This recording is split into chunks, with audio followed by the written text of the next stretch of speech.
Bueno, yo quiero agradecer también a la bancada del Polo Democrático, al concejal Álvaro Argote sobre este debate, porque me parece que nos acerca a una realidad que la sociedad tiene, que miembros de nuestra sociedad, integrantes de nuestra sociedad, eh, están viviendo y que a veces no los vemos.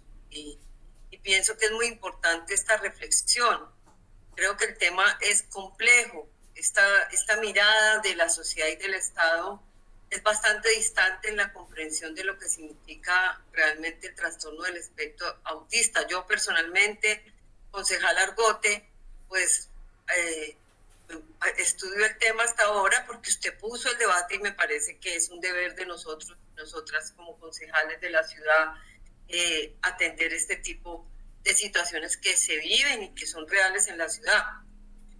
Hasta donde entiendo, el autismo, este trastorno del espectro autista, como lo decía el concejal Carrillo, falta mucho por entender y tener claridad suficiente en el diagnóstico. Sin embargo, lo que yo puedo entender es que se manifiesta de diferentes formas, se manifiesta con diferentes intensidades. Y viendo uno, por ejemplo, en la historia y en las cifras, en la historia, en la realidad del mundo sobre personas que han sufrido el autismo, el caso, por ejemplo, del Asperger, uno ve que personas muy reconocidas que se han destacado de diferentes formas, en las artes, en el debate político, en el debate público, han presentado y están diagnosticadas con este síndrome. Y por eso considero que hay que tener una mirada muy incluyente, comprensiva y sobre todo proactiva frente a las necesidades que presentan este tipo de personas que presentan este tipo de situación. Tenemos, bueno, yo voy a hablar de discapacidad, que tenemos un concejal que nos ha enseñado mucho, como el concejal Gonzaga, pero revisando un poco sobre el tema, encontré que investigadoras españolas como Neves Silva y Elena Álvarez en el año 2014 hicieron una investigación sobre la discapacidad en América Latina. Y me parece importante señalar que ellas relacionaban pues muchas situaciones que se presentan y que son, digamos, causas también de la discapacidad que tienen que ver con el envejecimiento, la malnutrición, enfermedades crónicas, baja calidad de asistencia perinatal, accidentes, violencia y precarias condiciones de vida que disminuyen justamente la resistencia de las personas a contraer cierto tipo de situaciones que las discapacitan. Y es muy importante que se reconozcan las diversas problemáticas y que se creen las condiciones propicias para que las personas con discapacidad aporten al desarrollo económico y social de su país. Yo creo que en las intervenciones del concejal, de los tres concejales del Polo, queda muy claro la importancia del reconocimiento de la problemática y la necesidad de creación de condiciones propicias de inclusión de las poblaciones que se encuentran en condición de discapacidad y por lo tanto es fundamental para que podamos tener una mejor convivencia, para que las personas que presentan ciertas situaciones de discapacidad puedan sentirse parte de la sociedad, no excluirlas. Yo personalmente conozco casos de familias en donde ha habido uno de sus miembros con discapacidad que fueron escondidos porque consideraban que eso era algo anormal. Considero que es fundamental que cada vez entremos en mayor conciencia de la necesidad de la inclusión y de el brindar, además de la atención, del cuidado, las oportunidades educativas y laborales que presenta la población con discapacidad. El estudio de estas señoras, Neves y Álvarez, dice que las personas con limitaciones físicas, sensoriales o mentales suelen ser incapaces no debido a afecciones diagnosticadas, sino a causa de la exclusión de las oportunidades educativas, laborales, de los servicios públicos. Esta exclusión se traduce en pobreza y esta pobreza es lo que constituye un círculo vicioso y aumenta la presencia de deficiencias por cuanto incrementa la vulnerabilidad de las personas ante problemas como desnutrición, las enfermedades y condiciones de vida y trabajo poco seguras. Por lo tanto, es fundamental que la política pública que tengamos en la ciudad uno de los temas fundamentales es el tema de la inclusión. Bueno, ya nos hablaron los concejales sobre qué es el trastorno de espectro autista, aunque considero, como dice el concejal Carrillo, existe todavía una gran distancia en la comprensión y claridad frente a si se puede considerar en todos los casos una enfermedad y una condición del estado neuronal de las personas, pero que en muchas ocasiones, y yo veía, por ejemplo, en la historia de las situaciones de autismo, personas muy destacadas como Anthony Hopkins, como la defensora ambientalista, ahora se me fue la paloma, como también músicos muy relevantes en la historia, el caso de Beethoven, el caso de Albert Einstein, que han sido estudiados en comportamientos y considerados que han presentado el síndrome de Asperger. Entonces considero que es muy importante que se siga estudiando por parte de la ciencia y en nuestro caso, que no todos los casos son iguales y que no todos los casos pueden tratarse de la misma manera. Yo creo que el tema educativo es fundamental.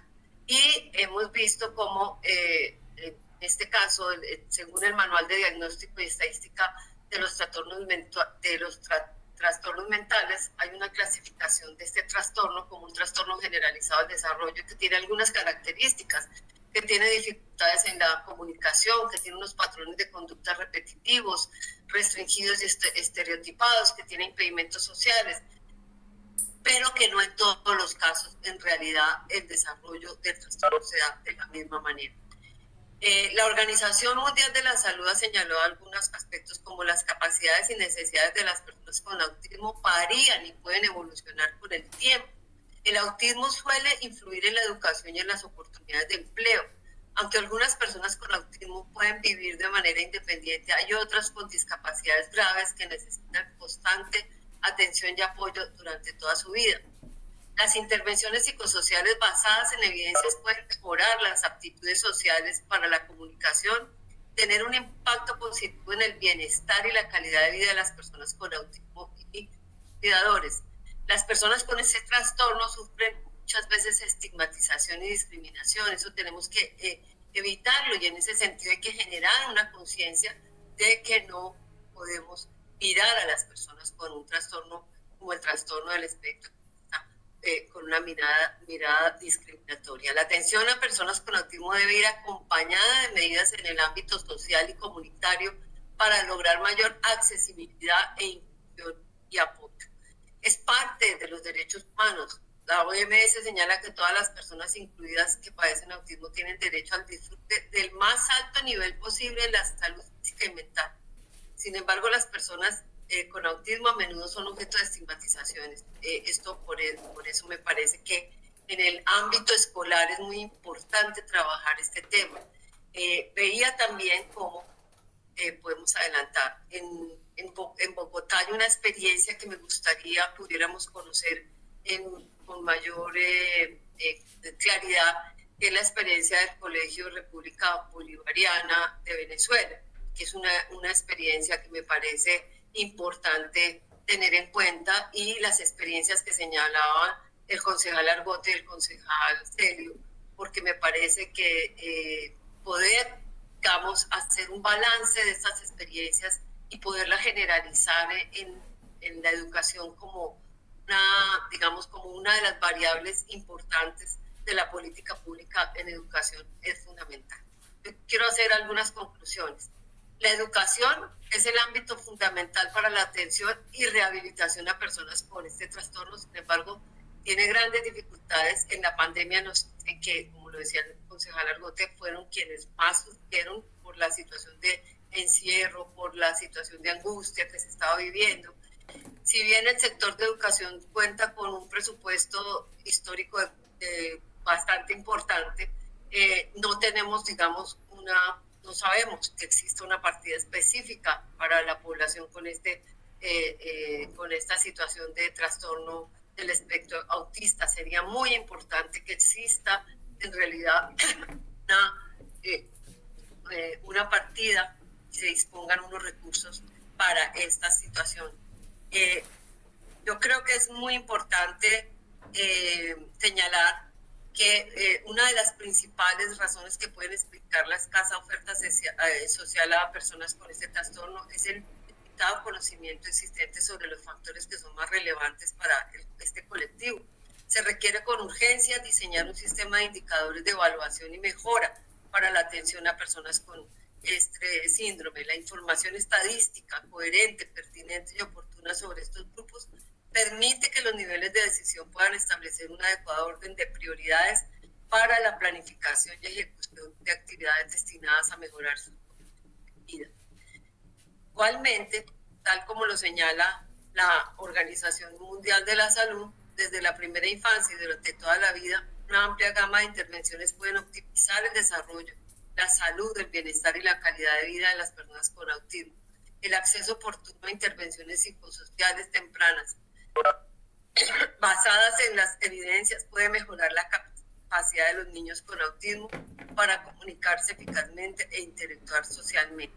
En este orden se recomienda con urgencia implementar desde el sistema del cuidado de la ciudad acciones de seguimiento a esta población desde la primera infancia. Yo creo que aquí es donde la ciudad tiene que medir realmente cuál es el sistema de cuidado, cómo se implementa ese sistema de cuidado, cómo se atienden este tipo de situaciones. Las experiencias positivas que hemos mencionado es importante que se generalicen y se repliquen en todo el sistema educativo. Quiero terminar con un derecho de petición, señor presidente. En primer lugar, a la Secretaría de Salud, sírvase informar los casos de personas con discapacidad 2020 de la población víctima del conflicto armado interno. Tenemos ese dato. Informar qué programas y medidas de atención se está implementando con esta población. Imagínense ustedes una situación de victimización. Tenemos muchas personas que viven en la ciudad que han sido víctimas del conflicto, pero que presentan además casos de autismo. ¿Cómo se están tratando? Esa es una pregunta que me parece importante para que la Secretaría de Salud y yo diría la Secretaría de Educación nos informe. En realidad el número de personas atendidas es muy bajo en relación con el número que nos ha presentado el concejal Argote de más de 23,000 personas afectadas con este vecino. Muchas gracias, presidente.